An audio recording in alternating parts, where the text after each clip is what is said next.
ਜੋਬਨ mummy ਜੀ ਮੈਂ ਵੀ ਤੁਹਾਡੇ ਨਾਲ ਹੀ ਰਸੋਈ 'ਚ ਚੱਲਦੀ ਆ। ਮੰਮੀ ਨਾ ਧੀਏ ਹਾਲੇ ਅੱਜ ਹੀ ਤਾਂ ਤੂੰ ਵਿਆਹ ਕੇ ਆਈ ਆ, ਹਾਲੇ ਨਹੀਂ ਮੈਂ ਤੈਨੂੰ ਕੋਈ ਕੰਮ ਕਰਨ ਨੂੰ ਹੱਥ ਲਗਾਉਣ ਦੇਣਾ। ਤੂੰ ਚੱਲ ਉੱਠ ਮੇਰੇ ਨਾਲ ਕਹਿ ਕੇ ਉਹ ਜੋਬਨ ਨੂੰ ਉਸ ਦੇ ਕਮਰੇ ਵੱਲ ਨੂੰ ਲੈ ਕੇ ਤੁਰ ਪਏ। ਜੋਬਨ ਦੀ ਬੇਬੇ ਉਸ ਨੂੰ ਉਸ ਦੇ ਮਹਿਲ ਵਰਗੇ ਕਮਰੇ 'ਚ ਛੱਡ ਕੇ ਬਾਹਰ ਨੂੰ ਆ ਗਈ। ਜੋਬਨ ਅੰਦਰ ਆ ਕੇ ਬੈੱਡ ਤੇ ਬੈਠ ਕੇ ਕਮਰੇ ਦੀ ਕੀਤੀ ਸਜਾਵਟ ਨੂੰ ਦੇਖ ਰਹੀ ਸੀ। ਇੱਧਰ ਉੱਧਰ ਦੇਖਣ ਤੋਂ ਬਾਅਦ ਜੋਬਨ ਆਪਣੇ ਬੈੱਡ ਤੇ ਲੇਟ ਗਈ। ਨਵੀਂ ਜਗ੍ਹਾ, ਨਵੇਂ ਲੋਕ, ਉੱਪਰੋਂ ਇੰਨਾ ਵੱਡਾ ਕਮਰਾ, ਕੱਲੀ ਜੋਬਨ ਨੂੰ ਖਾਣ ਨੂੰ ਆ ਰਹੇ ਸਨ। ਅੱਧੇ ਕੁ ਘੰਟੇ ਬਾਅਦ ਉਹ ਉੱਠ ਕੇ ਕਮਰੇ 'ਚ ਇੱਧਰ ਉੱਧਰ ਟਹਿਲਣ ਲੱਗ ਪਈ। ਫਿਰ ਉਹ ਕਮਰੇ ਦੀਆਂ ਦੀਵਾਰਾਂ ਤੇ ਲੱਗੀਆਂ ਗੁਰੀ ਤੇ ਉਸਦੇ ਬੇਬੇ ਬਾਪੂ ਦੀਆਂ ਤਸਵੀਰਾਂ ਵੱਲ ਤੱਕਣ ਲੱਗ ਪਈ। ਇੰਨੇ ਨੂੰ ਗੁਰੀ ਨੇ ਹੌਲੀ ਜਿਹੇ ਦਰਵਾਜ਼ਾ ਖੋਲ੍ਹਿਆ ਤੇ ਉਹਨਾਂ ਦੋਨਾਂ ਦੀ ਰੋਟੀ ਲਿਆ ਕੇ ਅੰਦਰ ਟੇਬਲ ਤੇ ਰੱਖ ਦਿੱਤੀ। ਜੋਬਨ ਆਪਣੇ ਹੀ ਧਿਆਨ ਖੜੀ ਤਸਵੀਰਾਂ ਵੱਲ ਦੇਖ ਰਹੀ ਸੀ। ਜਦ ਗੁਰੀ ਨੇ ਆ ਕੇ ਉਸ ਨੂੰ ਪਿੱਛੋਂ ਜੱਫੀ ਪਾਉਂਦਿਆਂ ਕਹਿਣ ਲੱਗਾ, ਹਾਂਜੀ ਕੀ ਗੱਲ ਆ, ਬੜਾ ਖੁੱਬੇ ਹੋਏ ਹੋ ਤਸਵੀਰਾਂ 'ਚ। ਜੋਬਨ, ਨਹੀਂ ਕੁਝ ਨਹੀਂ, ਬਸ ਤਸਵੀਰਾਂ ਦੇਖ ਕੇ ਮਹਿਸੂਸ ਕਰ ਰਹੀ ਸੀ ਕਿ ਤੁਹਾਡੇ ਮੰਮੀ ਪਾਪਾ 'ਚ ਆਪਸ 'ਚ ਕਿੰਨਾ ਪਿਆਰ ਸੀ। ਗੁਰੀ, ਹਾਂਜੀ ਇਹ ਤਾਂ ਤੁਸੀਂ ਬਿਲਕੁਲ ਸਹੀ ਕਿਹਾ। ਤੁਹਾਨੂੰ ਪਤਾ ਆਹ ਜਿਹੜੀ ਮੇਰੀ ਤਸਵੀਰ ਆ ਨਾ ਸਕੂਲ ਦੀ ਵਰਦੀ 'ਚ, ਇਹ ਉਸ ਦਿਨ ਪਾਪਾ ਨੇ ਕਲਿੱਕ ਕੀਤੀ ਸੀ ਜਦ ਮੇਰਾ ਸਕੂਲ ਜਾਣ ਲਈ ਪਹਿਲਾ ਦਿਨ ਸੀ। ਜੋਬਨ, ਸੱਚੀ ਪਹਿਲਾਂ ਤੁਸੀਂ ਕਿੰਨੇ ਕਿਊਟ ਹੁੰਦੇ ਸੀ। ਗੁਰੀ, ਤੁਹਾਡਾ ਮਤਲਬ ਮੈਂ ਹੁਣ ਕਿਊਟ ਨਹੀਂ ਹੈਗਾ। ਫਿਰ ਜੋਬਨ ਉਸ ਦੇ ਗਲ 'ਚ ਬਾਹਾਂ ਪਾਉਂਦੇ ਹੋਏ ਕਹਿਣ ਲੱਗੀ, ਹੁਣ ਤਾਂ ਤੁਸੀਂ ਪਹਿਲਾਂ ਨਾਲੋਂ ਵੀ ਜ਼ਿਆਦਾ ਸੋਹਣੇ ਹੋ। ਤਾਂ ਹੀ ਤਾਂ ਤੁਸੀਂ ਪਹਿਲੀ ਤੱਕਣੀ 'ਚ ਹੀ ਮੇਰਾ ਦਿਲ ਲੁੱਟ ਲਿਆ ਸੀ। ਗੁਰੀ, ਅੱਛਾ ਜੀ, ਫਿਰ ਤਾਂ ਹੀ ਮੈਨੂੰ ਐਵੇਂ ਗੱਲਾਂ ਨਾਲ ਚਾਰ ਰਹੇ ਹੋ ਸੀ ਕਿ ਸਾਡਾ ਵਿਆਹ ਨਹੀਂ ਹੋ ਸਕਦਾ, ਸਾਡੀ ਕਾਸਟ ਅਲੱਗ ਹੈ ਵਗੈਰਾ ਵਗੈਰਾ। ਜੋਬਨ, ਨਹੀਂ ਸੋਹਣਿਓ, ਉਹ ਗੱਲ ਨਹੀਂ ਆ। ਹਰ ਕੁੜੀ ਵਾਂਗ ਮੇਰਾ ਵੀ ਤਾਂ ਬਹੁਤ ਦਿਲ ਕਰਦਾ ਸੀ ਕਿ ਮੇਰੇ ਦਿਲ ਦਾ ਵੀ ਕੋਈ ਜਾਨੀ ਹੋਵੇ ਜਿਸ ਨਾਲ ਮੈਂ ਆਪਣੀ ਸਾਰੀ ਉਮਰ ਹੱਸਦੇ ਹੱਸਦੇ ਗੁਜ਼ਾਰ ਦੇਵਾਂ। ਬਸ ਇੱਕ ਡਰ ਜਿਹਾ ਲੱਗਦਾ ਸੀ ਇੱਕ ਪਰਦੇਸੀ ਤੇ ਇਤਬਾਰ ਕਰਨ ਤੋਂ, ਕਿਉਂਕਿ ਲੋਕ ਕਹਿੰਦੇ ਆ ਪਰਦੇਸੀਆਂ ਦਾ ਕਦੇ ਇਤਬਾਰ ਨਹੀਂ ਕਰਨਾ ਚਾਹੀਦਾ। ਇਹ ਤਾਂ ਫਸਲੀ ਬਟੇਰੇ ਹੁੰਦੇ ਆ, ਚੋਗਾ ਖਾ ਕੇ ਆਪਣੇ ਘਰਾਂ ਨੂੰ ਮੁੜ ਜਾਂਦੇ ਆ, ਫਿਰ ਮੁੜ ਕੇ ਪਿੱਛੇ ਵੀ ਨਹੀਂ ਤੱਕਦੇ। ਗੁਰੀ, ਅੱਛਾ ਜੀ, ਮੇਰੀ ਸਰਦਾਰਨੀ ਇੰਨਾ ਕੁਝ ਸੋਚਦੀ ਆ। ਜੋਬਨ, ਕੀ ਕਰੀਏ ਜੀ, ਸਾਨੂੰ ਕੁੜੀਆਂ ਨੂੰ ਸੋਚਣਾ ਪੈਂਦਾ। ਮਰਦ ਪ੍ਰਧਾਨ ਇਸ ਸਮਾਜ 'ਚ ਗਲਤੀ ਚਾਹੇ ਮਰਦ ਦੀ ਹੋਵੇ, ਪਰ ਇਲਜ਼ਾਮ ਹਮੇਸ਼ਾ ਇੱਕ ਔਰਤ ਦੇ ਸਿਰ ਤੇ ਹੀ ਆਇਆ। ਤੁਹਾਨੂੰ ਪਤਾ ਹੈ ਸਾਡੇ ਨਾਲ ਦੇ ਪਿੰਡ ਇੱਕ ਕੁੜੀ ਦਾ ਬਾਹਰੋਂ ਆਏ ਮੁੰਡੇ ਨਾਲ ਵਿਆਹ ਹੋਇਆ ਸੀ। ਉਹ ਮੁੰਡਾ ਉਸ ਨਾਲ ਵਿਆਹ ਕਰਵਾ ਕੇ ਪਹਿਲਾਂ ਘੁੰਮਦਾ ਫਿਰਦਾ ਰਿਹਾ, ਫਿਰ ਆਪ ਤਾਂ ਬਾਹਰ ਚਲਾ ਗਿਆ, ਪਰ ਉਸ ਕੁੜੀ ਨੂੰ ਬਾਹਰ ਜਾ ਕੇ ਭੁੱਲ ਹੀ ਗਿਆ। ਅੱਜ ਇਸ ਗੱਲ ਨੂੰ 5 ਸਾਲ ਹੋ ਗਏ ਆ। ਉਹ ਆਪਣੇ ਛੋਟੇ ਜਿਹੇ ਪੁੱਤਰ ਨਾਲ ਕਿਵੇਂ ਆਪਣੇ ਪੇਕੇ ਘਰ ਬੈਠੀ ਆਪਣੇ ਭਰਾ ਭਰਜਾਈਆਂ ਦੀ ਗੱਲਾਂ ਸੁਣ ਕੇ ਦਿਨ ਕੱਟ ਰਹੀ ਆ, ਇਹ ਤਾਂ ਬਸ ਉਹੀ ਜਾਣਦੀ ਆ। ਗੁਰੀ, ਕੀ ਇਹ ਪਰਦੇਸੀ ਸੱਚੀ ਇੰਨੇ ਬੇਦਰਦ ਹੁੰਦੇ ਆ ਕਿ ਉਹ ਕਿਸੇ ਦੀ ਧੀ ਭੈਣ ਦੀ ਜ਼ਿੰਦਗੀ ਰੋਲਣ ਲੱਗਿਆ ਜਰਾ ਵੀ ਨਹੀਂ ਸੋਚਦੇ ਕਿ ਉਹ ਵਿਚਾਰੀ ਉਸ ਦੇ ਬਿਨਾਂ ਦਿਨ ਕਿਵੇਂ ਕੱਟੇਗੀ। ਗੁਰੀ ਫਿਰ ਜੋਬਨ ਦਾ ਹੱਥ ਆਪਣੇ ਹੱਥਾਂ 'ਚ ਲੈਂਦੇ ਹੋਏ ਕਹਿਣ ਲੱਗਾ, ਦੇਖ ਜੋਬਨ, ਜਿੱਦਾਂ ਹੱਥ ਦੀਆਂ ਸਾਰੀਆਂ ਉਂਗਲਾਂ ਇੱਕੋ ਜਿਹੀਆਂ ਨਹੀਂ ਹੁੰਦੀਆਂ ਨਾ, ਉਸੇ ਤਰ੍ਹਾਂ ਸਭ ਪਰਦੇਸੀ ਮਾੜੇ ਨਹੀਂ ਹੁੰਦੇ। ਕਈ ਮਜਬੂਰ ਹੁੰਦੇ ਆ, ਕਈ ਟਾਈਮ ਪਾਸ ਲਈ ਇੱਧਰ ਆ ਕੇ ਝੂਠ ਬੋਲ ਕੇ ਵਿਆਹ ਕਰਵਾਉਂਦੇ ਆ। ਫਿਰ ਜੋਬਨ ਕੁਝ ਝਿਜਕਦੇ ਹੋਏ ਕਹਿਣ ਲੱਗੀ, ਗੁਰੀ ਤੁਸੀਂ ਤਾਂ ਨਹੀਂ ਮੇਰੇ ਨਾਲ ਇਦਾਂ ਕਰੋਗੇ ਨਾ। ਇੰਨੀ ਗੱਲ ਕਹਿ ਕੇ ਜੋਬਨ ਨੇ ਆਪਣਾ ਸਿਰ ਝੁਕਾ ਲਿਆ। ਫਿਰ ਗੁਰੀ ਉਸ ਦਾ ਮੂੰਹ ਆਪਣੇ ਹੱਥਾਂ 'ਚ ਲੈਂਦੇ ਹੋਏ ਕਹਿਣ ਲੱਗਾ, ਕਮਲੀਏ ਤੇਰੇ ਨਾਲ ਮੈਂ ਉਸ ਅਕਾਲ ਪੁਰਖ ਦੀ ਹਜ਼ੂਰੀ 'ਚ ਲਾਵਾਂ ਲੈ ਕੇ ਤੈਨੂੰ ਆਪਣੀ ਜੀਵਨ ਸਾਥਣ ਬਣਾਇਆ। ਜੇ ਮੈਂ ਤੈਨੂੰ ਭੁੱਲ ਗਿਆ ਜਾਂ ਕਦੇ ਮੇਰੇ ਮਨ ਇਦਾਂ ਦਾ ਖਿਆਲ ਵੀ ਆਇਆ ਨਾ, ਤਾਂ ਮੇਰਾ ਸੱਚਾ ਰੱਬ ਮੈਨੂੰ ਕਦੇ ਮਾਫ ਨਹੀਂ ਕਰੇਗਾ। ਇੱਕ ਗੱਲ ਹਮੇਸ਼ਾ ਯਾਦ ਰੱਖੀ ਕਿ ਕੋਈ ਹੈ ਇਸ ਦੁਨੀਆ 'ਚ ਜੋ ਤੈਨੂੰ ਆਪਣੀ ਜਾਨ ਨਾਲੋਂ ਵੀ ਵੱਧ ਪਿਆਰ ਕਰਦਾ ਏ।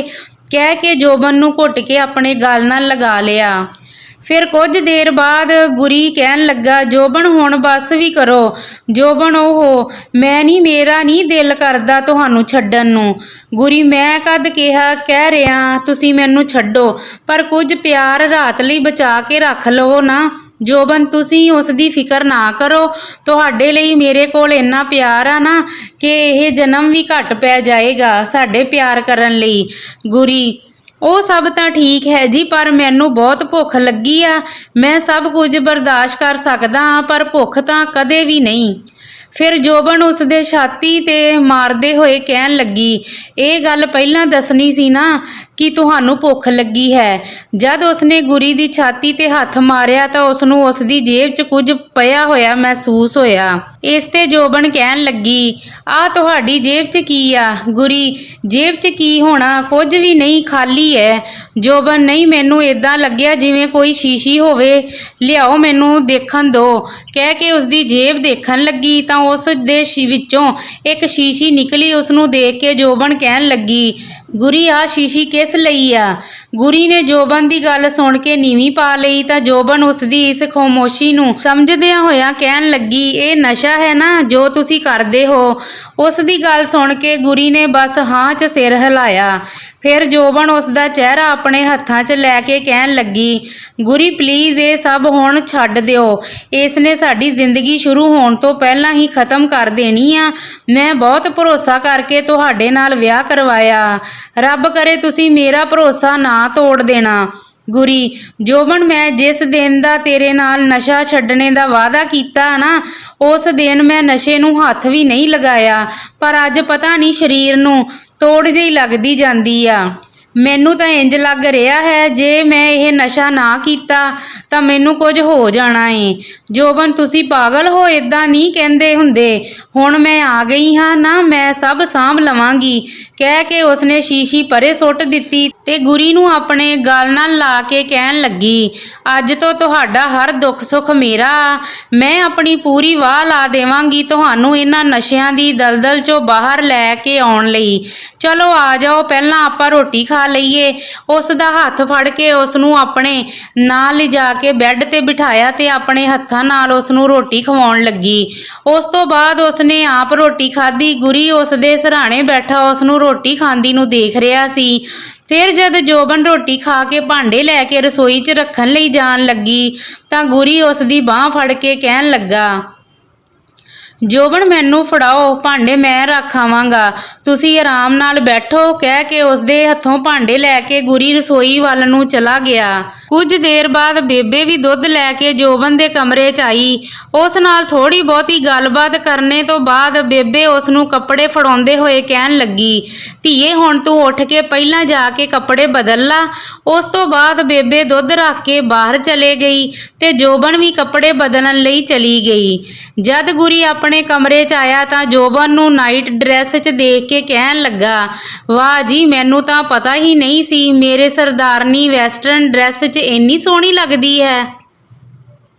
ਜੋਬਨ, ਗੁਰੀ, ਮੈਨੂੰ ਤਾਂ ਬਹੁਤ ਅਜੀਬ ਜਿਹਾ ਲੱਗ ਰਿਹਾ ਹੈ। ਮੈਂ ਪਹਿਲੀ ਵਾਰ ਇਦਾਂ ਦੇ ਕੱਪੜੇ ਪਾਏ ਆ ਨਾ।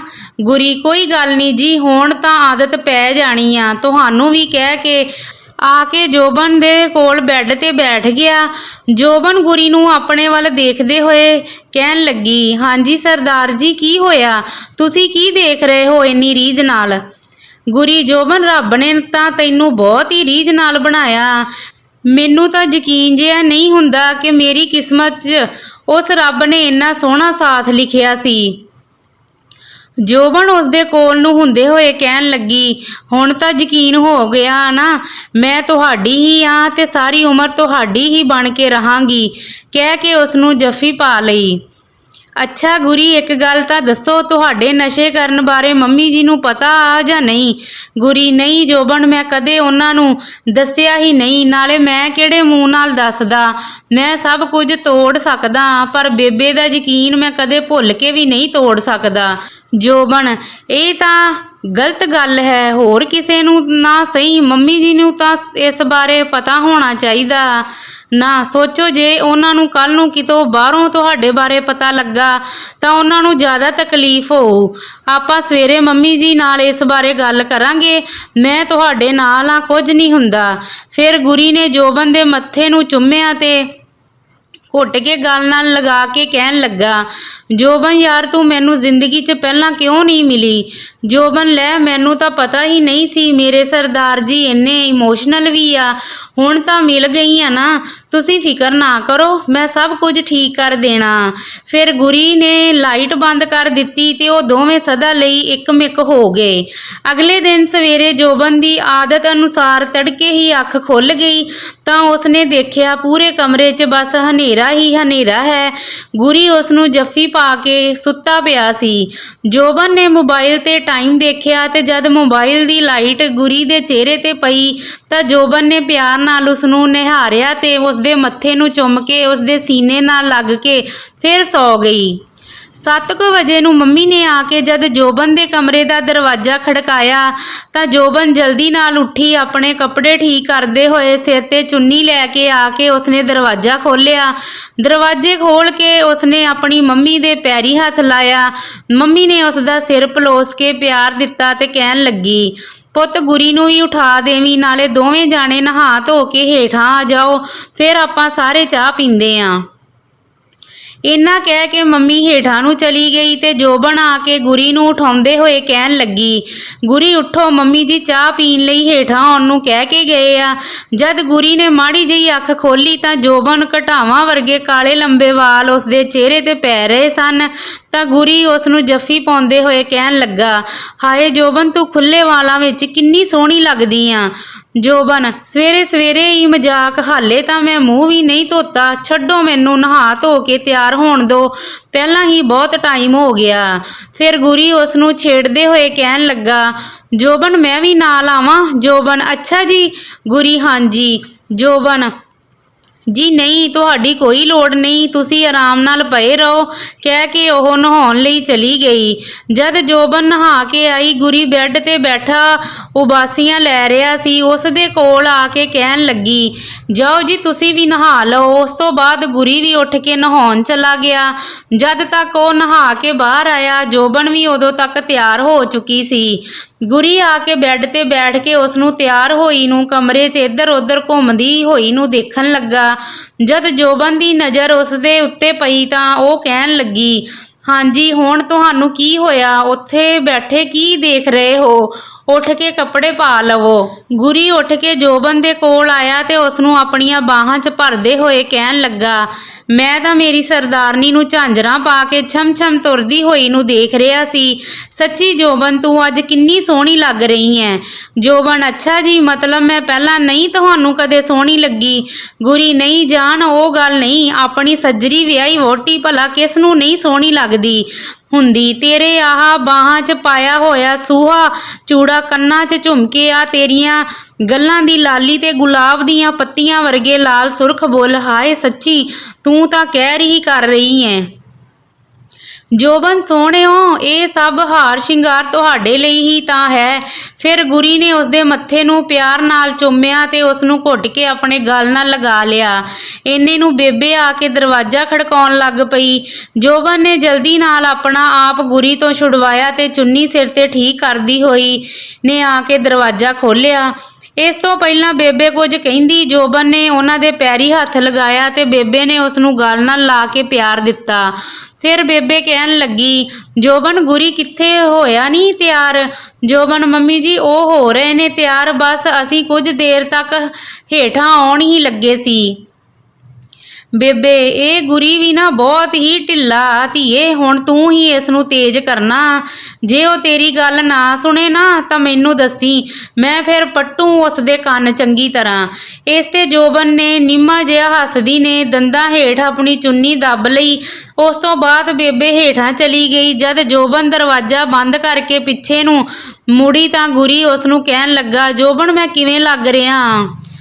ਫਿਰ ਜੋਬਨ ਉਸ ਦੇ ਕੋਲ ਜਾ ਕੇ ਕਹਿਣ ਲੱਗੀ, ਵਾਹ ਗੱਲਬਾਤ ਆ ਜੀ ਮੇਰੇ ਸਰਦਾਰ ਜੀ ਦਾ ਤਾਂ, ਪਰ ਇੱਕ ਕਮੀ ਆ ਜੀ। ਗੁਰੀ, ਉਹ ਕਿਹੜੀ? ਫਿਰ ਜੋਬਨ ਉਸ ਦੀ ਜੈਕਟ ਚੱਕ ਕੇ ਉਸ ਦੇ ਪਾਉਂਦੇ ਹੋਏ ਕਹਿਣ ਲੱਗੀ, ਹਾਂਜੀ, ਹੁਣ ਤੁਸੀਂ ਪੂਰੇ ਜੱਚ ਰਹੇ ਹੋ।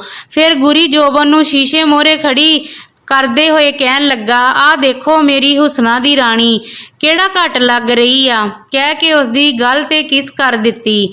ਉਸ ਦੀ ਇਹ ਹਰਕਤ ਤੇ ਜੋਬਨ ਕਹਿਣ ਲੱਗੀ, ਹਾਏ ਕੀ ਕਰਦੇ ਹੋ ਤੁਸੀਂ? ਦਰਵਾਜ਼ਾ ਖੁੱਲ੍ਹਾ ਹੀ ਆ, ਜੇ ਕੋਈ ਅੰਦਰ ਆ ਜਾਂਦਾ ਫੇਰ? ਗੁਰੀ ਕੋਈ ਨਹੀਂ ਆਉਂਦਾ ਜੀ, ਚਲੋ ਆ ਜਾਓ ਹੁਣ ਆਪਾਂ ਹੇਠਾਂ ਚੱਲੀਏ, ਕਹਿ ਕੇ ਉਸਦਾ ਹੱਥ ਫੜਦੇ ਆ ਤੇ ਫਿਰ ਉਹ ਦੋਵੇਂ ਹੇਠਾਂ ਨੂੰ ਚੱਲ ਪਏ। ਬੇਬੇ ਪਹਿਲਾਂ ਹੀ ਉਹਨਾਂ ਦੋਨਾਂ ਦਾ ਹਾਲ 'ਚ ਬੈਠੀ ਇੰਤਜ਼ਾਰ ਕਰ ਰਹੀ ਸੀ।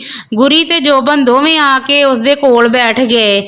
ਫਿਰ ਬੇਬੇ ਨੇ ਦੋਵਾਂ ਨੂੰ ਕੱਪਾਂ 'ਚ ਚਾਹ ਪਾ ਕੇ ਫੜਾਈ। ਜੋਬਨ ਚਾਹ ਦਾ ਘੁੱਟ ਭਰਨ ਤੋਂ ਬਾਅਦ ਕਹਿਣ ਲੱਗੀ, ਮੰਮੀ ਜੀ ਮੈਂ ਤੁਹਾਡੇ ਨਾਲ ਇੱਕ ਜ਼ਰੂਰੀ ਗੱਲ ਕਰਨੀ ਸੀ। ਮੰਮੀ, ਹਾਂ ਧੀਏ ਬੋਲ, ਕੀ ਗੱਲ ਕਰਨੀ ਹੈ? ਫਿਰ ਜੋਬਨ ਗੁਰੀ ਦੇ ਵੱਲ ਦੇਖਦੇ ਹੋਏ ਕਹਿਣ ਲੱਗੀ, ਮੰਮੀ ਜੀ ਕਿ ਤੁਹਾਨੂੰ ਪਤਾ ਗੁਰੀ ਨੂੰ ਨਸ਼ਾ ਕਰਨੇ ਦੀ ਆਦਤ ਆ। ਫਿਰ ਮੰਮੀ ਗੁਰੀ ਵੱਲ ਦੇਖਦੇ ਹੋਏ ਕਹਿਣ ਲੱਗੀ, ਧੀਏ ਮਾਵਾਂ ਤੋਂ ਵੀ ਕੁਝ ਲੁਕਾ ਸਕਦਾ ਗਾ। ਭਲਾ ਮੈਂ ਤਾਂ ਵਿਆਹ ਤੋਂ ਪਹਿਲਾਂ ਹੀ ਇਹ ਗੱਲ ਤੈਨੂੰ ਦੱਸਣਾ ਚਾਹੁੰਦੀ ਸੀ, ਪਰ ਮੇਰੀ ਹਿੰਮਤ ਹੀ ਨਹੀਂ ਪਈ ਤੈਨੂੰ ਕੁਝ ਦੱਸਣੇ ਦੀ। ਸ਼ਾਇਦ ਮੈਂ ਆਪਣੇ ਪੁੱਤਰ ਮੋਹ ਦੇ ਵੱਸ ਪੈ ਕੇ ਕਮਜ਼ੋਰ ਹੋ ਗਈ ਸੀ, ਪਰ ਤੈਨੂੰ ਗੁਰੀ ਦੇ ਨਸ਼ੇ ਕਰਨੇ ਦੀ ਗੱਲ ਕਿਸ ਨੇ ਦੱਸੀ? ਜੋਬਨ, ਖੁਦ ਗੁਰਪ੍ਰੀਤ ਜੀ ਨੇ ਮੈਨੂੰ ਦੱਸਿਆ, ਉਹ ਵੀ ਸਾਡੇ ਵਿਆਹ ਤੋਂ ਪਹਿਲਾਂ, ਤੇ ਮੈਨੂੰ ਇਸ ਗੱਲ ਦੀ ਖੁਸ਼ੀ ਆ। ਇਹਨਾਂ ਨੇ ਇੰਨੀ ਵੱਡੀ ਗੱਲ ਮੇਰੇ ਤੋਂ ਲੁਕੋਈ ਨਹੀਂ, ਬਲਕਿ ਖੁਦ ਹਿੰਮਤ ਕਰਕੇ ਮੈਨੂੰ ਦੱਸੀ। ਹੁਣ ਤੁਸੀਂ ਕਿਸੇ ਗੱਲ ਦਾ ਫਿਕਰ ਨਾ ਕਰਨਾ, ਮੈਂ ਆ ਗਈ ਆ ਨਾ, ਮੈਂ ਆਪੇ ਸਭ ਕੁਝ ਹੌਲੀ ਹੌਲੀ ਠੀਕ ਕਰ ਦੇਣਾ। ਮੰਮੀ ਧੀਏ, ਉਹ ਤਾਂ ਮੈਨੂੰ ਪਤਾ ਹੀ ਆ।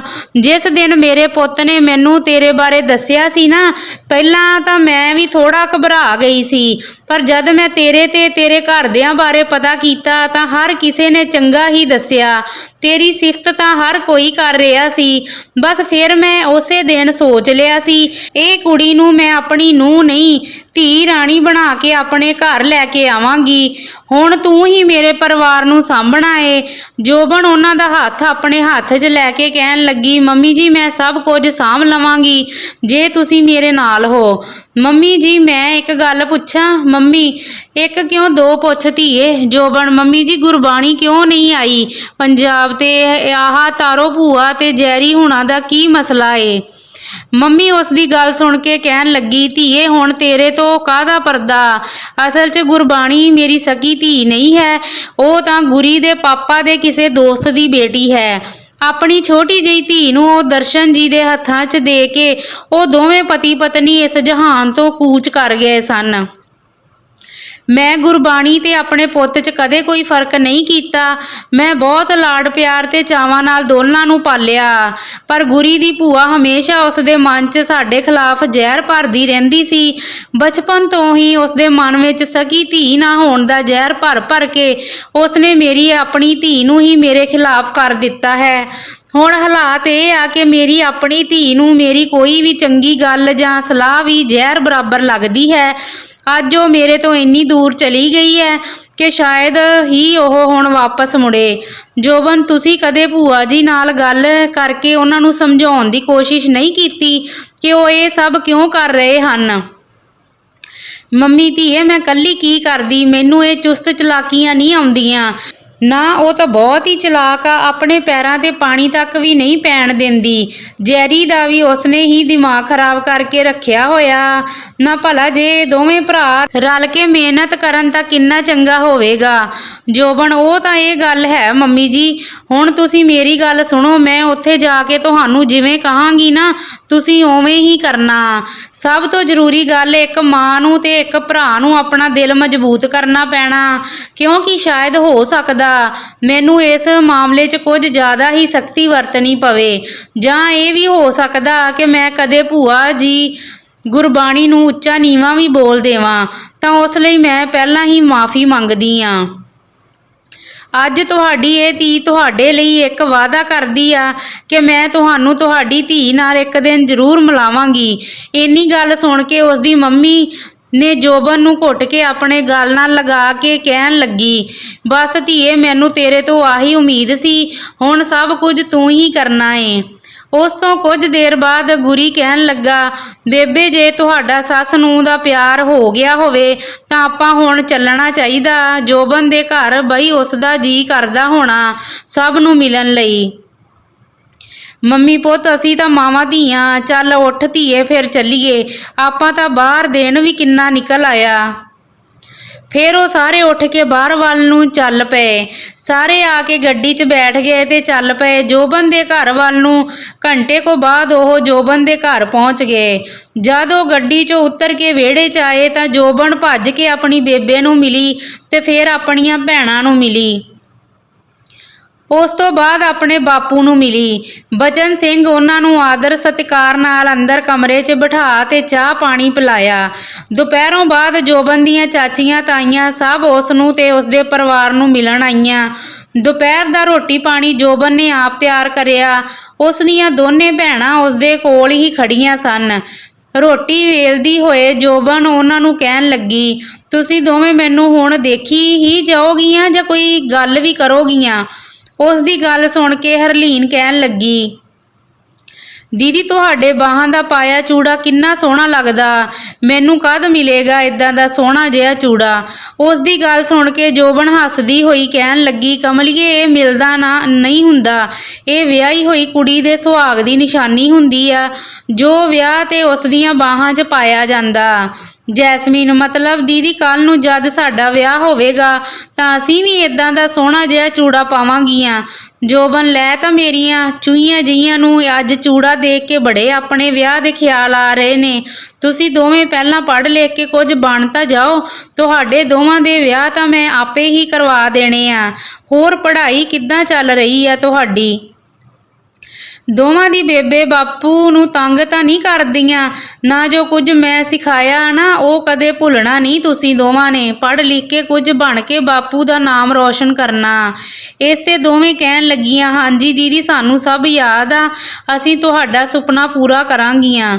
ਜੋਬਨ, ਸ਼ਾਬਾਸ਼, ਹੁਣ ਤੁਸੀਂ ਦੋਵੇਂ ਜਾ ਕੇ ਬੈਠਕ 'ਚ ਟੇਬਲ ਤੇ ਕੱਪੜਾ ਵਿਛਾਓ, ਆਪਾਂ ਫਿਰ ਸਭ ਨੂੰ ਰੋਟੀ ਪਰੋਸਣ ਦੀ ਤਿਆਰੀ ਕਰੀਏ। ਉਸ ਤੋਂ ਬਾਅਦ ਉਹ ਦੋਵੇਂ ਬੈਠਕ 'ਚ ਚਲੀਆਂ ਗਈਆਂ ਤੇ ਕੁਝ ਦੇਰ ਬਾਅਦ ਜੋਬਨ ਨੇ ਰੋਟੀ ਵੀ ਲਗਾ ਦਿੱਤੀ। ਸ਼ਾਮ ਨੂੰ 3 ਵਜੇ ਰੋਟੀ ਪਾਣੀ ਖਾ ਕੇ ਜਦ ਉਹ ਤੁਰਨ ਲੱਗੇ ਤਾਂ ਜੋਬਨ ਦੀ ਬੇਬੇ ਜੋਬਨ ਨੂੰ ਸਮਝਾਉਂਦੇ ਹੋਏ ਕਹਿਣ ਲੱਗੀ, ਧੀਏ ਮੈਨੂੰ ਪਤਾ ਵੈਸੇ ਤਾਂ ਤੂੰ ਬਹੁਤ ਸਿਆਣੀ ਆ, ਪਰ ਇੱਕ ਮਾਂ ਹੋਣ ਦੇ ਨਾਤੇ ਮੇਰਾ ਫਰਜ਼ ਆ ਕਿ ਮੈਂ ਤੈਨੂੰ ਕੁਝ ਸਮਝਾਵਾਂ। ਫਿਰ ਬੇਬੇ ਕਹਿਣ ਲੱਗੀ, ਧੀਏ ਹੁਣ ਤੇਰੀ ਸੱਸ ਹੀ ਤੇਰੇ ਬੇਬੇ ਬਾਪੂ ਆ ਪੁੱਤ, ਅਗਲਿਆਂ ਨੇ ਦੇਖ ਲਾ ਕਿੰਨੇ ਮਾਣ ਨਾਲ ਪੱਲਾ ਅੱਡ ਕੇ ਸਾਡੇ ਤੋਂ ਤੇਰਾ ਰਿਸ਼ਤਾ ਮੰਗਿਆ ਸੀ। ਉਹਨਾਂ ਦਾ ਕਦੇ ਇਹ ਮਾਣ ਨਾ ਤੋੜੀ, ਕਦੇ ਕਿਸੇ ਨੂੰ ਗੱਲ ਕਰਨ ਦਾ ਮੌਕਾ ਨਾ ਦੇਈ, ਘਰ 'ਚ ਸਭ ਦਾ ਆਦਰ ਸਤਿਕਾਰ ਕਰੀ, ਕਦੇ ਕਿਸੇ ਨੂੰ ਸ਼ਿਕਾਇਤ ਦਾ ਮੌਕਾ ਨਾ ਦੇਵੀਂ। ਆਖਰੀ ਗੱਲ, ਬਗਾਨੇ ਮੁਲਕ ਚੱਲੀ ਐ, ਉੱਥੇ ਤੇਰੇ ਬੇਬੇ ਬਾਪੂ ਵਾਂਗੂ ਤੇਰਾ ਚੰਗਾ ਮਾੜਾ ਸਮਝਾਉਣ ਵਾਲਾ ਸ਼ਾਇਦ ਕੋਈ ਨਾ ਹੋਵੇ, ਪਰ ਕਦੇ ਜ਼ਿੰਦਗੀ ਕੋਈ ਅਜਿਹਾ ਕੰਮ ਨਾ ਕਰੀ ਜਿਸ ਨਾਲ ਤੇਰੇ ਬਾਪੂ ਦਾ ਸਿਰ ਸ਼ਰੀਕੇ 'ਚ ਸ਼ਰਮ ਨਾਲ ਝੁਕ ਜਾਵੇ। ਜੋਬਨ, ਹਾਂਜੀ ਬੇਬੇ ਮੈਂ ਜਾਣਦੀ ਆ। ਫਿਰ ਬੇਬੇ ਨੇ ਉਸ ਦਾ ਮੱਥਾ ਚੁੰਮ ਕੇ ਗਲ ਨੂੰ ਲਗਾ ਕੇ ਪਿਆਰ ਦਿੱਤਾ। ਕੁਝ ਦੇਰ ਬਾਅਦ ਉਹ ਦੋਵੇਂ ਫਿਰ ਬਾਹਰ ਆ ਗਈਆਂ। ਜੋਬਨ ਨੂੰ ਦੇਖ ਕੇ ਗੁਰੀ ਕਹਿਣ ਲੱਗਾ, ਹਾਂਜੀ ਚੱਲੀਏ ਹੁਣ ਆਪਾਂ ਫਿਰ ਜੋਬਨ?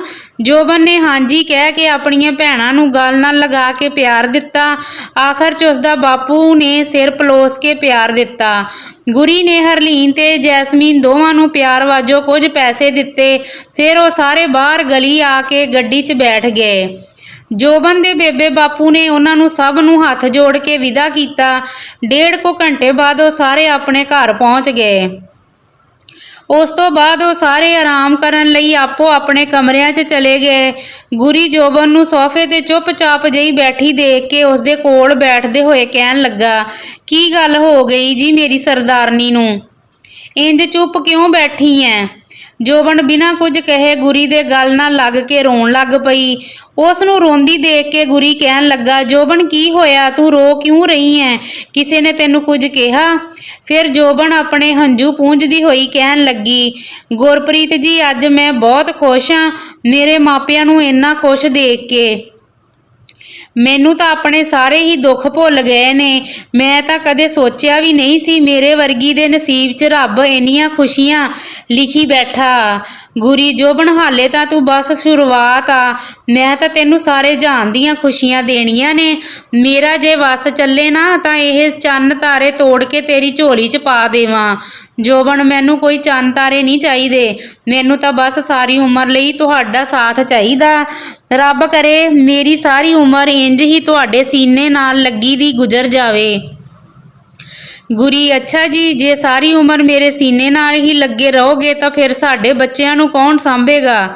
ਉਸ ਦੀ ਗੱਲ ਸੁਣ ਕੇ ਜੋਬਨ ਨੇ ਸੰਗ ਕੇ ਨੀਵੀਂ ਪਾ ਲਈ।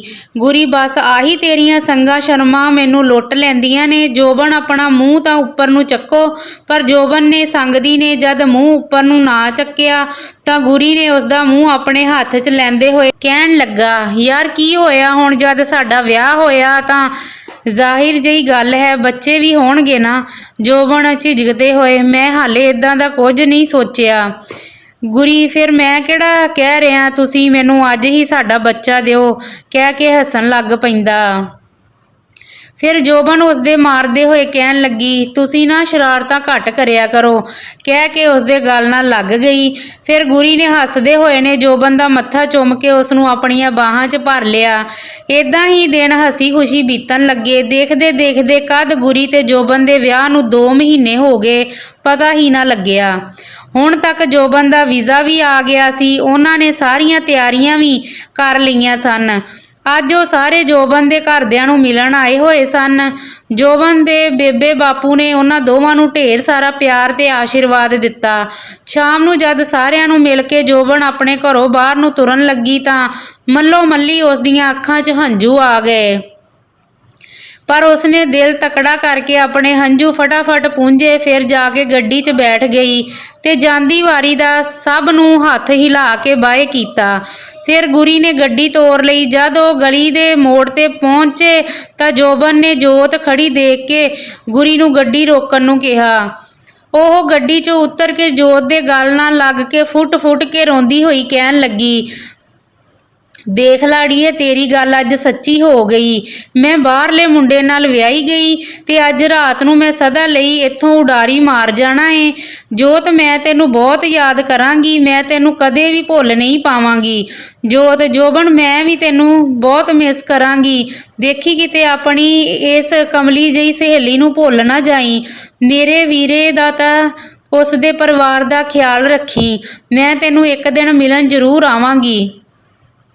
ਇੰਨੇ ਨੂੰ ਗੁਰੀ ਤੇ ਉਸਦੀ ਬੇਬੇ ਵੀ ਗੱਡੀ 'ਚੋਂ ਉਤਰ ਕੇ ਬਾਹਰ ਆਏ ਤੇ ਬੇਬੇ ਕਹਿਣ ਲੱਗੀ, ਜੋਤ ਧੀਏ, ਸਾਨੂੰ ਤੁਹਾਡੇ ਕਿਸੇ ਨਾਲ ਕੋਈ ਵੀ ਗਿਲਾ ਨਹੀਂ ਹੈ। ਸਾਡੇ ਘਰ ਦੇ ਦਰਵਾਜ਼ੇ ਤੁਹਾਡੇ ਸਾਰਿਆਂ ਲਈ ਸਦਾ ਹੀ ਖੁੱਲ੍ਹੇ ਆ। ਤੂੰ ਆਪਣੀ ਸਹੇਲੀ ਦਾ ਫਿਕਰ ਨਾ ਕਰੀਂ, ਇਹ ਹੁਣ ਮੇਰੀ ਧੀ ਆ। ਹੁਣ ਅਗਲੀ ਵਾਰੀ ਜਦ ਅਸੀਂ ਪੰਜਾਬ ਆਵਾਂਗੇ ਨਾ ਤਾਂ ਜੋਬਨ ਦੀ ਗੋਦ 'ਚ ਤੈਨੂੰ ਮਾਸੀ ਮਾਸੀ ਕਹਿਣ ਵਾਲਾ ਛੋਟਾ ਜਿਹਾ ਕਾਕਾ ਹੋਵੇਗਾ। ਇੰਨੀ ਗੱਲ ਕਹਿ ਕੇ ਉਹਨਾਂ ਨੇ ਜੋਤ ਨੂੰ ਗਲ ਨਾਲ ਲਗਾ ਕੇ ਪਿਆਰ ਦਿੱਤਾ। ਫਿਰ ਗੁਰੀ ਨੇ ਜੋਤ ਨੂੰ ਗਲ ਨਾਲ ਲਗਾ ਕੇ ਪਿਆਰ ਦਿੱਤਾ ਤੇ ਫਿਰ ਉਹ ਸਾਰੇ ਗੱਡੀ 'ਚ ਬੈਠ ਕੇ ਆਪਣੇ ਰਾਹ ਚੱਲ ਪਏ। ਜੋਤ ਖੜੀ ਉਦੋਂ ਤੱਕ ਗੱਡੀ ਨੂੰ ਦੇਖਦੀ ਰਹੀ ਜਦ ਤੱਕ ਗੱਡੀ ਉਸਦੀ ਅੱਖੋਂ ਓਹਲੇ ਨਾ ਹੋ ਗਈ। ਉਹਨਾਂ ਦੇ ਘਰ ਪਹੁੰਚਦਿਆਂ ਨੂੰ ਟੈਕਸੀ ਆਈ ਖੜੀ ਸੀ। ਗੁਰੀ ਨੇ ਆਪਣਾ ਸਾਰਾ ਸਮਾਨ ਲਿਆ ਤੇ ਗੱਡੀ 'ਚ ਰੱਖਿਆ ਤੇ ਫਿਰ ਸਾਰੀ ਕੋਠੀ ਨੂੰ ਤਾਲੇ ਮਾਰ ਕੇ ਚਾਬੀਆਂ ਆਪਣੀ ਤਾਈ ਦੇ ਘਰ ਫੜਾ ਆਇਆ। ਫਿਰ ਆ ਕੇ ਉਹ ਡਰਾਈਵਰ ਦੇ ਨਾਲ ਵਾਲੀ ਸੀਟ ਤੇ ਬੈਠ ਗਿਆ ਤੇ ਗੱਡੀ ਚੱਲ ਪਈ ਦਿੱਲੀ ਏਅਰਪੋਰਟ ਵੱਲ ਨੂੰ। ਸਵੇਰੇ ਤੜਕੇ ਦੀ ਉਹਨਾਂ ਦੀ ਫਲਾਈਟ ਜੋ ਸੀ। ਲੰਬਾ ਸਫ਼ਰ ਤੈਅ ਕਰਦੇ ਹੋਏ ਉਹ ਰਾਤ ਦੇ 1 ਵਜੇ ਦੇ ਕਰੀਬ ਉਹ ਦਿੱਲੀ ਏਅਰਪੋਰਟ ਤੇ ਪਹੁੰਚੇ। ਗੱਡੀ 'ਚੋਂ ਆਪਣਾ ਸਾਰਾ ਸਮਾਨ ਕੱਢ ਕੇ ਟਰਾਲੀ 'ਚ ਰੱਖ ਕੇ ਉਹ ਸਾਰੇ ਫਿਰ ਐਂਟਰੀ ਗੇਟ ਵੱਲ ਨੂੰ ਤੁਰ ਪਏ।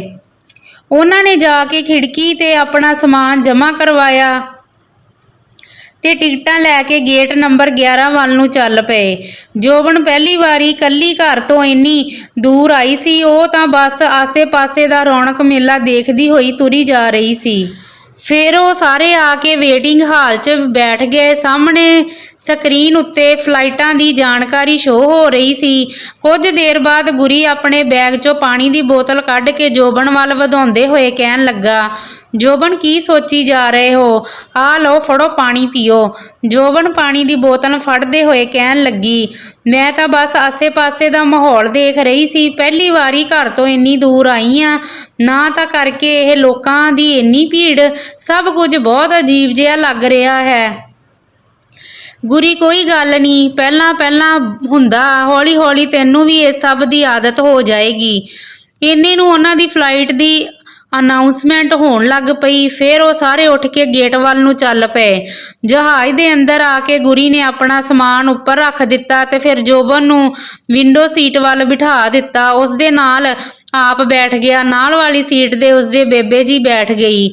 ਕੁਝ ਦੇਰ ਬਾਅਦ 에ਅਰ ਹੋਸਟੈਸ ਆ ਕੇ ਸਭ ਨੂੰ ਜ਼ਰੂਰੀ ਹਦਾਇਤਾਂ ਦੇਣ ਲੱਗੀ ਤੇ ਫਿਰ ਉਸ ਤੋਂ ਜਹਾਜ਼ ਨੂੰ ਟੇਕ ਆਫ ਦੀ ਇਜਾਜ਼ਤ ਮਿਲਣ ਤੇ ਉਹ ਹੌਲੀ-ਹੌਲੀ ਰਨਵੇ ਤੇ ਰੁੜਨ ਲੱਗਾ। ਦੇਖਦੇ-ਦੇਖਦੇ ਜਹਾਜ਼ ਰਨਵੇ ਤੇ ਦੌੜਨ ਲੱਗਾ। ਜੋਬਨ ਨੇ ਜਦ ਖਿੜਕੀ ਤੋਂ ਬਾਹਰ ਦੇਖਿਆ ਤਾਂ ਡਰਦੀ ਨੇ ਅੱਖਾਂ ਬੰਦ ਕਰਕੇ ਗੁਰੀ ਦਾ ਹੱਥ ਘੁੱਟ ਕੇ ਫੜ ਲਿਆ ਤੇ ਫਿਰ ਜਹਾਜ਼ ਹਵਾ 'ਚ ਉੱਡ ਗਿਆ। ਕੁਝ ਦੇਰ ਬਾਅਦ ਜਦ ਜੋਬਨ ਨੇ ਅੱਖਾਂ ਖੋਲ੍ਹੀਆਂ ਤਾਂ ਗੁਰੀ ਖਿੜਕੀ ਵੱਲ ਇਸ਼ਾਰਾ ਕਰਦੇ ਹੋਏ ਕਹਿਣ ਲੱਗਾ, ਜੋਬਨ ਬਾਹਰ ਦਾ ਨਜ਼ਾਰਾ ਦੇਖ ਕਿੰਨਾ ਵਧੀਆ। ਜਦ ਜੋਬਨ ਨੇ ਖਿੜਕੀ ਵਿੱਚੋਂ ਬਾਹਰ ਦਾ ਨਜ਼ਾਰਾ ਦੇਖਿਆ ਤਾਂ ਉਹ ਖੁਸ਼ ਤੇ ਹੈਰਾਨ ਹੁੰਦੇ ਹੋਏ ਕਹਿਣ ਲੱਗੀ, ਵਾਹ, ਬਾਹਰ ਦਾ ਇਹ ਨਜ਼ਾਰਾ ਤਾਂ ਸੱਚੀ ਹੀ ਬਹੁਤ ਪਿਆਰਾ ਹੈ। ਇੰਜ ਲੱਗ ਰਿਹਾ ਹੈ ਜਿਵੇਂ ਮੈਂ ਬੱਦਲਾਂ 'ਚ ਉੱਡ ਰਹੀ ਹੋਵਾਂ। ਕੁਝ ਦੇਰ ਬਾਅਦ ਜਹਾਜ਼ ਉਚਾਈ ਤੇ ਜਾ ਕੇ ਸਿੱਧਾ ਹੋ ਗਿਆ ਤੇ ਬੱਦਲਾਂ ਵਿੱਚੋਂ ਦਿਖ ਰਹੇ ਚੰਨ ਨੂੰ ਜੋਬਨ ਬੈਠੀ ਨਿਹਾਰ ਰਹੀ ਸੀ। ਜਹਾਜ਼ ਉੱਡਣ ਦੇ ਘੰਟਾ ਕੁ ਬਾਅਦ 에ਅਰ ਹੋਸਟੈਸ ਨੇ ਸਭ ਨੂੰ ਖਾਣਾ ਵੰਡਣਾ ਸ਼ੁਰੂ ਕਰ ਦਿੱਤਾ। ਗੁਰੀ ਨੇ ਆਪਣਾ ਖਾਣਾ ਫੜਿਆ ਤੇ ਜੋਬਨ ਨੂੰ ਉਸਦਾ ਖਾਣਾ ਫੜਾਉਂਦੇ ਹੋਏ ਕਹਿਣ ਲੱਗਾ, ਜੋਬਨ ਆ ਲਓ, ਫੜੋ, ਸੈਂਡਵਿਚ ਖਾ ਲਓ। ਜੋਬਨ, ਮੈਨੂੰ ਭੁੱਖ ਨਹੀਂ ਹੈ ਗੁਰੀ, ਆਪਾਂ ਕਦ ਤੱਕ ਪਹੁੰਚਾਂਗੇ? ਉਸ ਦੀ ਗੱਲ ਸੁਣ ਕੇ ਗੁਰੀ ਹੱਸਦੇ ਹੋਏ ਕਹਿਣ ਲੱਗਾ, ਮੈਡਮ ਜੀ, ਹਾਲੇ ਤਾਂ ਸਫ਼ਰ ਸ਼ੁਰੂ ਹੀ ਹੋਇਆ, ਤੁਸੀਂ ਹੁਣੇ ਪੁੱਛਣ ਲੱਗ ਪਏ। ਘੱਟੋ ਘੱਟ 20 ਘੰਟੇ ਤਾਂ ਲਗਾ ਕੇ ਚੱਲੋ। ਤੁਸੀਂ ਆ ਲਓ, ਫੜੋ, ਖਾ ਲਓ, ਐਵੇਂ ਭੁੱਖੇ ਨਾ ਬੈਠੇ ਰਹੋ, ਕਹਿ ਕੇ ਉਸਦੇ ਹੱਥ 'ਚ ਸੈਂਡਵਿਚ ਫੜਾ ਦਿੱਤਾ। ਉਹਨਾਂ ਦੇ ਖਾਣ ਪੀਣ ਤੋਂ ਬਾਅਦ ਗੁਰੀ ਦੀ ਬੇਬੇ ਤਾਂ ਸਵੇਰ ਦੀ ਬਾਣੀ ਪੜ੍ਹਨ ਤੋਂ ਬਾਅਦ ਉਹਨਾਂ ਨੇ ਵੀ ਖਾਣਾ ਖਾਧਾ ਤੇ ਕੁਝ ਦੇਰ ਬਾਅਦ ਉਹ ਸੌ ਗਏ। ਜੋਬਨ ਤੇ ਗੁਰੀ ਦੋਵੇਂ ਹੱਥਾਂ 'ਚ ਹੱਥ ਪਾਈ ਬੈਠੇ ਪਿਆਰ ਭਰੀਆਂ ਨਜ਼ਰਾਂ ਨਾਲ ਬਸ ਇੱਕ ਦੂਜੇ ਨੂੰ ਤੱਕੀ ਜਾ ਰਹੇ ਸਨ। ਫਿਰ ਜੋਬਨ ਕੁਝ ਦੇਰ ਬਾਅਦ ਕਹਿਣ ਲੱਗੀ, ਗੁਰੀ, ਹੁਣ ਬੱਸ ਵੀ ਕਰੋ, ਇੰਨੇ ਗੌਰ ਨਾਲ ਕੀ ਦੇਖੀ ਜਾ ਰਹੇ ਹੋ? ਗੁਰੀ, ਯਾਰ ਕੀ ਕਰੀਏ, ਤੂੰ ਹੈ ਹੀ ਇੰਨੀ ਸੋਹਣੀ, ਮੇਰਾ ਤਾਂ ਤੈਨੂੰ ਦੇਖ ਕੇ ਦਿਲ ਨਹੀਂ ਭਰਦਾ। ਜੋਬਨ, ਅੱਛਾ ਜੀ, ਲਓ ਫਿਰ ਹੋਰ ਧਿਆਨ ਨਾਲ ਦੇਖੋ, ਕਹਿ ਕੇ ਉਸਦੇ ਕੋਲ ਹੋ ਕੇ ਅੱਖਾਂ 'ਚ ਅੱਖਾਂ ਪਾ ਕੇ ਕਹਿਣ ਲੱਗੀ। ਇੱਕ ਦੂਸਰੇ ਨੂੰ ਉਹ ਦੋਵੇਂ ਪਿਆਰ ਨਾਲ ਨਿਹਾਰਦੇ ਰਹੇ ਤੇ ਫਿਰ ਗੁਰੀ ਕਹਿਣ ਲੱਗਾ, ਜੋਬਨ, ਇਹ ਪਿਆਰ ਭਰੇ ਪਲ ਕਿੰਨੇ ਪਿਆਰੇ ਆ ਨਾ। ਮੈਂ ਤਾਂ ਤੇਰੀਆਂ ਇਹਨਾਂ ਨਸ਼ੀਲੀਆਂ ਅੱਖਾਂ 'ਚ ਤੱਕ ਕੇ ਹੀ ਸ਼ਰਾਬੀ ਹੋਈ ਜਾਂਦਾ। ਜੋਬਨ, ਆ ਤਾਂ ਕੁਝ ਜ਼ਿਆਦਾ ਹੀ ਨਹੀਂ ਹੋ ਗਿਆ? ਗੁਰੀ, ਨਾ ਨਾ ਕਮਲੀਏ, ਜ਼ਿਆਦਾ ਕਿੱਥੇ, ਇਹ ਤਾਂ ਮੇਰੇ ਤੋਂ ਪੁੱਛੋ, ਅੱਜ ਤੇਰੇ ਨੈਣਾਂ 'ਚੋਂ ਸ਼ਰਾਬ ਕਿੱਦਾਂ ਡੁੱਲ ਡੁੱਲ ਪੈ ਰਹੀ ਹੈ। ਜੋਬਨ, ਬਸ ਕਰੋ ਜੀ, ਹੁਣ ਪਹਿਲਾਂ ਮੈਨੂੰ ਇੱਕ ਗੱਲ ਦੱਸੋ। ਗੁਰੀ, ਪੁੱਛੋ ਜੀ। ਜੋਬਨ, ਤੁਸੀਂ ਆਪਣੇ ਘਰ ਜਾ ਕੇ ਸਾਡੇ ਵਿਆਹ ਦੀ ਰਿਸੈਪਸ਼ਨ ਪਾਰਟੀ ਰੱਖੀ ਆ? ਗੁਰੀ, ਲੈ, ਇਹ ਵੀ ਕੋਈ ਪੁੱਛਣੇ ਵਾਲੀ ਗੱਲ ਆ, ਮੈਂ ਤਾਂ ਸਾਰਾ ਇੰਤਜ਼ਾਮ ਕੀਤਾ ਹੋਇਆ। ਜੋਬਨ, ਹਾਂਜੀ, ਫਿਰ ਤਾਂ ਤਿਆਰ ਹੋ ਨਾ ਆਪਣੀ ਜੋਬਨ ਦੇ ਨਾਲ ਨੱਚਣੇ ਨੂੰ। ਗੁਰੀ, ਸੱਚ ਦੱਸਾਂ ਜੋਬਨ, ਮੈਨੂੰ ਤਾਂ ਨੱਚਣੇ ਦਾ ਨਾਮ ਸੁਣ ਕੇ ਹੀ ਥੋੜਾ ਡਰ ਵੀ ਲੱਗ ਰਿਹਾ ਹੈ ਤੇ ਸੰਗ ਵੀ। ਜੋਬਨ, ਲੈ ਦੱਸ ਤੇ, ਮੈਂ ਜੋ ਤੁਹਾਨੂੰ ਪਿਛਲੇ 1 ਮਹੀਨੇ ਤੋਂ ਪ੍ਰੈਕਟਿਸ ਕਰਵਾ ਰਹੀ ਹਾਂ, ਉਹ ਤੁਸੀਂ ਬਸ ਇਹੀ ਸੋਚਣਾ? ਇਹ ਜੋ ਸਾਰੇ ਲੋਕ ਖੜੇ ਦੇਖ ਰਹੇ ਆ, ਇਹਨਾਂ ਨੂੰ ਕੁਝ ਨਹੀਂ ਪਤਾ ਨੱਚਣੇ ਬਾਰੇ। ਤੁਸੀਂ ਬਸ ਆਪਣੀ ਜਾਨ ਦਾ ਹੱਥ ਫੜ ਲੈਣਾ ਤੇ ਆਪੇ ਤੁਹਾਡੇ ਨਾਲ ਨਾਲ ਨੱਚ ਲਵਾਂਗੀ।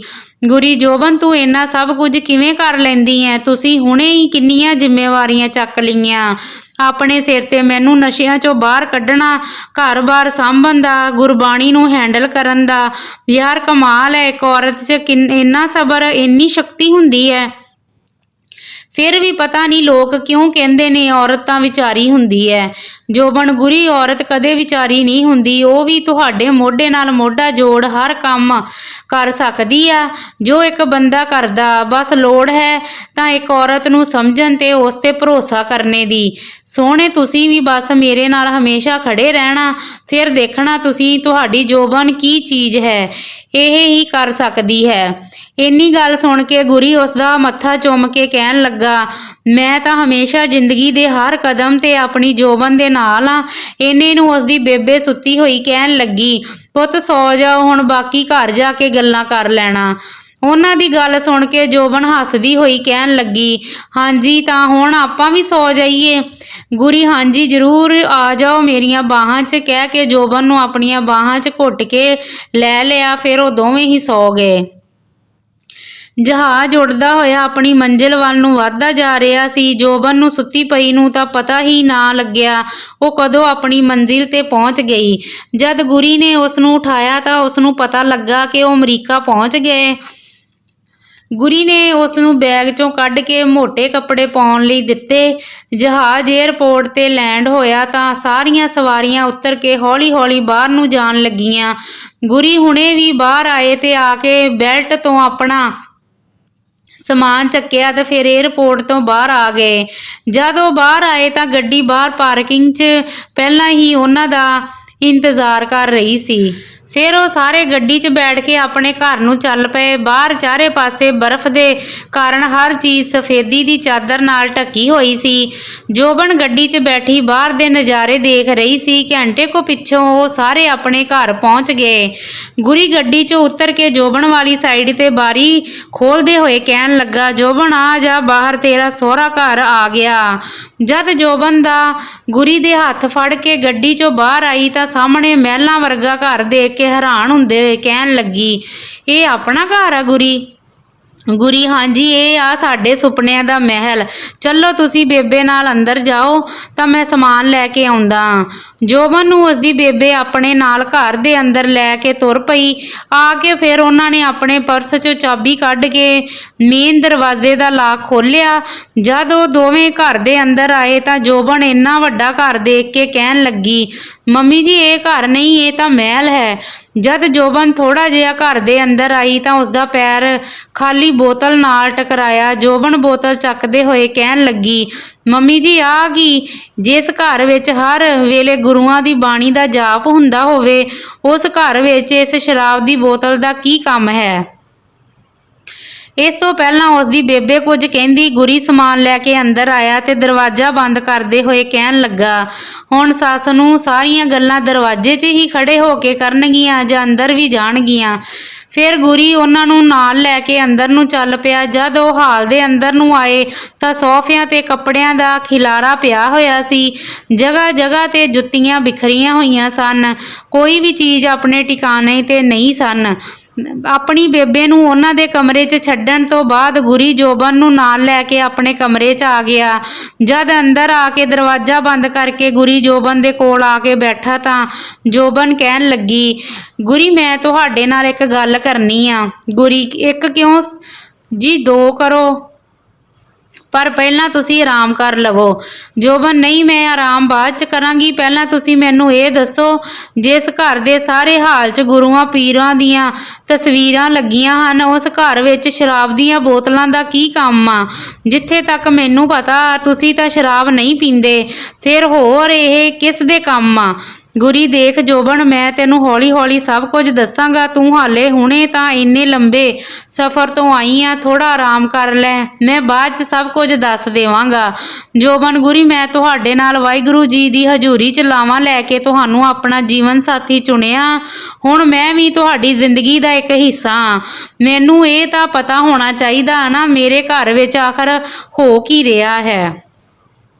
ਗੁਰੀ, ਜੋਬਨ, ਤੈਨੂੰ ਮੇਰੇ ਪਿਆਰ ਤੇ ਭਰੋਸਾ ਆ ਨਾ? ਜੋਬਨ, ਖੁਦ ਤੋਂ ਵੀ ਜ਼ਿਆਦਾ। ਗੁਰੀ, ਬਸ ਫਿਰ ਮੈਂ ਸਹੀ ਟਾਈਮ ਆਉਣ ਤੇ ਤੈਨੂੰ ਸਭ ਦੱਸ ਦੇਵਾਂਗਾ, ਪਰ ਫਿਲਹਾਲ ਤੂੰ ਆਰਾਮ ਕਰ। ਕੱਲ ਨੂੰ ਮੈਂ ਤੈਨੂੰ ਘਰ ਦੇ ਬਾਕੀ ਮੈਂਬਰਾਂ ਨਾਲ ਵੀ ਮਿਲਵਾ ਦੇਵਾਂਗਾ। ਜੋਬਨ ਫਿਰ ਨਾ ਚਾਹੁੰਦੇ ਹੋਏ ਵੀ ਗੁਰੀ ਦੀ ਗੋਦ 'ਚ ਸਿਰ ਰੱਖ ਕੇ ਪੈ ਗਈ। ਉਸ ਨੂੰ ਪਈ ਨੂੰ ਕਦੋਂ ਨੀਂਦ ਆ ਗਈ, ਉਸ ਨੂੰ ਕੁਝ ਪਤਾ ਨਹੀਂ ਚੱਲਿਆ। ਜਦ ਉਸ ਦੀ ਜਾਗ ਖੁੱਲੀ ਤਾਂ ਉਸਨੇ ਖੁਦ ਨੂੰ ਰਜਾਈ 'ਚ ਪਾਇਆ। ਸਾਹਮਣੇ ਦੀਵਾਰ ਤੇ ਲੱਗੀ ਘੜੀ ਤੇ ਰਾਤ ਦੇ 9 ਵੱਜ ਰਹੇ ਸਨ। ਜਦ ਉਹ ਉੱਠ ਕੇ ਬਾਹਰ ਜਾਣ ਲੱਗੀ ਤਾਂ ਉਸਦੇ ਟਾਈਮ ਗੁਰੀ ਖਾਣਾ ਲੈ ਕੇ ਕਮਰੇ ਦੇ ਅੰਦਰ ਆ ਗਿਆ। ਫਿਰ ਗੁਰੀ ਕਹਿਣ ਲੱਗਾ, ਜੋਬਨ, ਪਹਿਲਾਂ ਰੋਟੀ ਖਾ ਲਓ। ਜੋਬਨ, ਗੁਰੀ, ਮੈਂ ਘਰ ਗੱਲ ਕਰਨੀ ਆ, ਮੇਰੇ ਬੇਬੇ ਬਾਪੂ ਦੀ ਬਹੁਤ ਯਾਦ ਆ ਰਹੀ ਆ। ਫਿਰ ਗੁਰੀ ਨੇ ਆਪਣੀ ਜੇਬ 'ਚੋਂ ਫੋਨ ਕੱਢ ਕੇ ਨੰਬਰ ਮਿਲਾ ਕੇ ਜੋਬਨ ਨੂੰ ਫੜਾ ਦਿੱਤਾ। ਆਪਣੇ ਫੋਨ ਤੇ ਬਾਹਰ ਦੇ ਕਿਸੇ ਅਣਜਾਣ ਨੰਬਰ ਤੋਂ ਆ ਰਹੀ ਕਾਲ ਦੇਖ ਕੇ ਬਚਨਾ ਫੋਨ ਚੱਕ ਕੇ ਕਹਿਣ ਲੱਗਾ, ਹੈਲੋ ਭਾਈ, ਕੌਣ ਬੋਲਦਾ? ਸਤਿ ਸ਼੍ਰੀ ਅਕਾਲ ਬਾਪੂ ਜੀ, ਮੈਂ ਜੋਬਨ ਬੋਲਦੀ ਆ। ਆਪਣੀ ਧੀ ਦੀ ਆਵਾਜ਼ ਸੁਣ ਕੇ ਬਚਨਾ ਖੁਸ਼ ਹੁੰਦੇ ਕਹਿਣ ਲੱਗਾ, ਸਤਿ ਸ਼੍ਰੀ ਅਕਾਲ ਧੀਏ, ਹੋਰ ਤੁਸੀਂ ਠੀਕ ਠਾਕ ਪਹੁੰਚ ਗਏ ਸੀ ਨਾ? ਹੋਰ ਘਰ ਪਰਿਵਾਰ ਸਭ ਰਾਜੀ ਖੁਸ਼ੀ ਆ ਨਾ? ਜੋਬਨ, ਹਾਂਜੀ ਬਾਪੂ ਜੀ, ਸਭ ਠੀਕ ਠਾਕ ਆ। ਤੁਸੀਂ ਸੁਣਾਓ, ਘਰ ਸਭ ਕਿਵੇਂ ਆ? ਬੇਬੇ ਹਰਲੀਨ ਤੇ ਜਸਮੀਨ, ਉਹ ਸਭ ਕਿਵੇਂ ਨੇ? ਬਾਪੂ, ਇੱਥੇ ਸਭ ਠੀਕ ਆ ਧੀਏ, ਤੂੰ ਕਿਸੇ ਗੱਲ ਦਾ ਫਿਕਰ ਨਾ ਕਰੀ। ਜੋਬਨ, ਬਾਪੂ ਜੀ, ਤੁਸੀਂ ਕਿਵੇਂ ਹੋ? ਸਿਹਤ ਕਿਵੇਂ ਆ ਤੁਹਾਡੀ? ਬਾਪੂ ਤੇਰੇ ਨਾਲ ਗੱਲ ਹੋ ਗਈ ਧੀਏ, ਹੁਣ ਮੈਂ ਵੀ ਠੀਕ ਆ। ਚਲੋ ਮੈਂ ਹੁਣ ਖੇਤ ਦਾ ਕੰਮ ਕਰ ਲਵਾਂ, ਆਪਾਂ ਫੇਰ ਗੱਲ ਕਰਾਂਗੇ। ਤੁਸੀਂ ਖਿਆਲ ਰੱਖਣਾ ਆਪਣਾ, ਹੱਸਦੇ ਹੋ ਵਸਦੇ ਰਹੋ ਪੁੱਤ, ਚੰਗਾ। ਫਿਰ ਸਾਰਿਆਂ ਨੂੰ ਮੇਰੇ ਵੱਲੋਂ ਸਤਿ ਸ੍ਰੀ ਅਕਾਲ। ਇੰਨਾ ਕਹਿ ਕੇ ਬਚਨੇ ਨੇ ਫੋਨ ਕੱਟ ਦਿੱਤਾ। ਫਿਰ ਜੋਬਨ ਫੋਨ ਗੁਰੀ ਨੂੰ ਫੜਾਉਂਦੇ ਹੋਏ ਕਹਿਣ ਲੱਗੀ, ਗੁਰੀ ਤੁਸੀਂ ਖਾਧੀ ਰੋਟੀ ਕਿ ਨਹੀਂ? ਗੁਰੀ ਹਾਲੇ ਕਿੱਥੇ? ਫਿਰ ਜੋਬਨ ਉਸ ਦਾ ਹੱਥ ਫੜ ਕੇ ਆਪਣੇ ਕੋਲ ਬਿਠਾਉਂਦੇ ਹੋਏ ਕਹਿਣ ਲੱਗੀ, ਆਓ ਅੱਜ ਮੈਂ ਆਪਣੇ ਸੋਹਣੇ ਨੂੰ ਆਪਣੇ ਹੱਥਾਂ ਨਾਲ ਰੋਟੀ ਖਵਾਉਂਦੀ ਆ। ਕਹਿ ਕੇ ਬੁਰਕੀ ਤੋੜ ਕੇ ਉਸਦੇ ਮੂੰਹ 'ਚ ਪਾਈ। ਏਦਾਂ ਹੀ ਦੋਨਾਂ ਨੇ ਰੋਟੀ ਖਾਧੀ ਤੇ ਗੁਰੀ ਭਾਂਡੇ ਰਸੋਈ 'ਚ ਲੈ ਗਿਆ। ਫਿਰ ਆਪਣੇ ਕਮਰੇ 'ਚ ਆ ਕੇ ਜੋਬਨ ਨਾਲ ਰਜਾਈ 'ਚ ਲੁਕ ਗਿਆ। ਉਸ ਨੂੰ ਚੁੱਪ ਕਰਕੇ ਪਏ ਨੂੰ ਦੇਖ ਕੇ ਜੋਬਨ ਉਸ ਦਾ ਮੂੰਹ ਆਪਣੇ ਵੱਲ ਕਰਦੇ ਹੋਏ ਕਹਿਣ ਲੱਗੀ, ਕੀ ਹੋਇਆ ਸੋਹਣਿਓ, ਤੁਸੀਂ ਚੁੱਪ ਜੇ ਕਿਉਂ ਹੋ? ਗੁਰੀ ਨਹੀਂ ਕੁਝ ਨਹੀਂ, ਬਸ ਸੋਚ ਰਿਹਾ ਸੀ ਤੁਹਾਨੂੰ ਆਪਣੇ ਘਰ ਦੇ ਬਾਰੇ ਕਿਵੇਂ ਦੱਸਾਂ। ਜੋਬਨ ਬੋਲ ਕੇ ਦੱਸੋ, ਹੋਰ ਕਿਵੇਂ ਦੱਸੋਗੇ?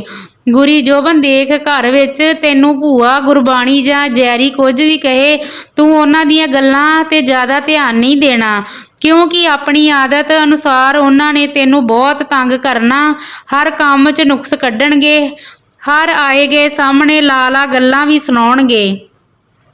ਤੁਸੀਂ ਬਸ 1-2 ਮਹੀਨੇ ਚੁੱਪ ਕਰਕੇ ਸਭ ਕੁਝ ਦੇਖਣਾ ਇਹ ਕੀ ਕਰਦੇ ਨੇ, ਉਸ ਤੋਂ ਬਾਅਦ ਇਹਨਾਂ ਨੂੰ ਕਿਵੇਂ ਸੁਧਾਰਨਾ, ਇਸ ਦੀ ਜ਼ਿੰਮੇਵਾਰੀ ਤੁਹਾਡੀ ਆ। ਮੈਂ ਤੁਹਾਡੇ ਕਿਸੇ ਕੰਮ 'ਚ ਨਹੀਂ ਆਵਾਂਗਾ। ਇੱਕ ਗੱਲ ਹੋਰ, ਮੈਂ ਆਪਣੀ ਜਾਇਦਾਦ 'ਚੋਂ 50% ਜਾਇਦਾਦ ਤੁਹਾਡੇ ਨਾਮ ਕਰ ਦਿੱਤੀ ਆ। ਆਹ ਲਓ ਫੜੋ ਆਪਣੇ ਪੇਪਰ, ਸਾਂਭ ਲਓ, ਕਹਿ ਕੇ ਉਸ ਨੂੰ ਫਾਈਲ ਫੜਾ ਦਿੱਤੀ। ਜੋਬਨ ਹੈਰਾਨੀ ਨਾਲ ਉਸਦੇ ਚਿਹਰੇ ਵੱਲ ਦੇਖਦੀ ਹੋਈ ਕਹਿਣ ਲੱਗੀ, ਇਹ ਤੁਸੀਂ ਕੀ ਕੀਤਾ? ਮੈਂ ਤਾਂ ਹਾਲੇ ਕੱਲ੍ਹ ਦੀ ਵਿਆਹ ਕੇ ਤੁਹਾਡੇ ਘਰ ਆਈ ਆ, ਤੁਸੀਂ ਇੰਨਾ ਕੁਝ ਮੇਰੇ ਨਾਮ ਕਰ ਦਿੱਤਾ ਏ। ਨਾਲੇ ਮੰਮੀ ਜੀ ਨੂੰ ਇਸ ਦੇ ਬਾਰੇ ਕੁਝ ਪਤਾ? ਇਸ ਕਹਾਣੀ ਦਾ ਅਗਲਾ ਭਾਗ ਤੁਹਾਡੇ ਲਈ ਕੱਲ੍ਹ ਨੂੰ ਪੇਸ਼ ਕੀਤਾ ਜਾਵੇਗਾ। ਕਿਰਪਾ ਕਰਕੇ ਸਾਡੇ ਚੈਨਲ ਨੂੰ ਸਬਸਕ੍ਰਾਈਬ ਜ਼ਰੂਰ ਕਰੋ ਅਤੇ ਵੀਡੀਓ ਨੂੰ ਲਾਈਕ ਅਤੇ ਸ਼ੇਅਰ ਕਰ ਦੇਵੋ ਅਤੇ ਇੱਕ ਵਧੀਆ ਜਿਹਾ ਕਮੈਂਟ ਕਰਕੇ ਜ਼ਰੂਰ ਦੱਸੋ ਇਹ ਕਹਾਣੀ ਤੁਹਾਨੂੰ ਕਿਸ ਤਰ੍ਹਾਂ ਦੀ ਲੱਗੀ। ਤੁਹਾਡਾ ਕੀਮਤੀ ਸਮਾਂ ਦੇਣ ਲਈ ਬਹੁਤ ਬਹੁਤ ਧੰਨਵਾਦ।